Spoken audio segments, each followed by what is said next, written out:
Welcome to the Spirit Farm Group Experience. I'm Caleb Anderson, and I am so thrilled that you are jumping in.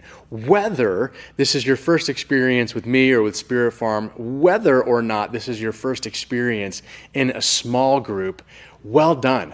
Well done connecting whatever your group looks like, whether it's a small group, house church, support group, family sitting around the dinner table, couples on a dinner date. It doesn't even matter. We don't want to get hung up on the forms. We want to get connected with other human beings because this is how we were designed to live in community. It's been said that rows are for inspiration, circles are for transformation. You can get inspiration at concerts or seminars or church services, but transformation happens in circles when you're with a few people who you let into your life who get to know you well. That's why we do this. That's why this is so important. And I just want to give you a quick little overview of maybe how to look at this group experience from our perspective, what we would suggest. I want to encourage you to think about it in a few ways. If there were values for how you were going to approach this as a group, the first would be to be encouraging. We want this group experience to be an encouraging one, whether you're sitting with 1, 2, or 10 people that you've known your whole life, or if you just met them tonight. And if you're honest, you don't even know the person's name across from you.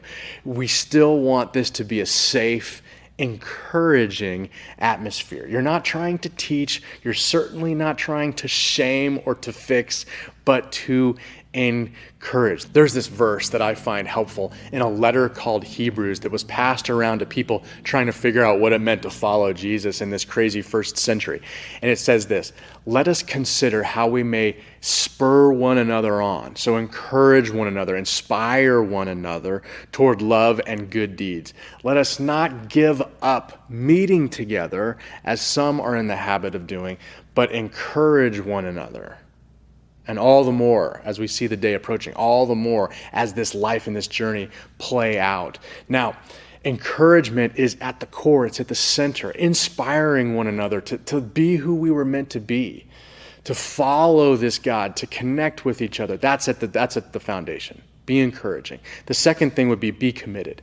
And the commitment, it might look different for different groups, but it's either every week we're going to meet and we're going to chat, we're going to discuss. Every other week we're going to meet, we're going to chat and discuss. Once a month we're going to do this.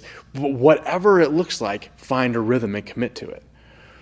If it's even virtual in some instances and situations, or by phone, find a rhythm and commit to that.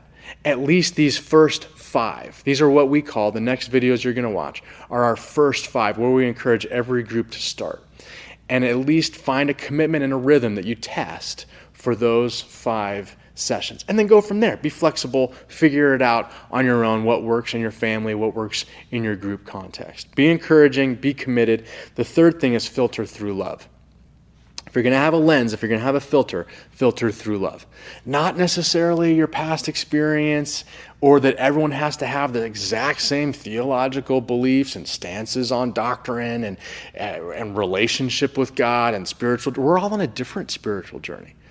Filter the whole conversation, filter the whole dynamic through love, and you'll be all right. That's what Jesus said was most important. The most important thing in all the scriptures, he says, love God with all your heart, soul, mind, and strength. Love other people like you love yourself. His parting words to his followers, love others as I have loved you. Like that's it. Everything else falls under that umbrella. So certainly, in the context of your group, your family, that dynamic should follow suit. The fourth and final thing I want to encourage you is to keep Jesus first. Keep Jesus first. We can bring in quotes from all over the world. There's truth. Anywhere there's truth, we're fans of it and we'll bring it in.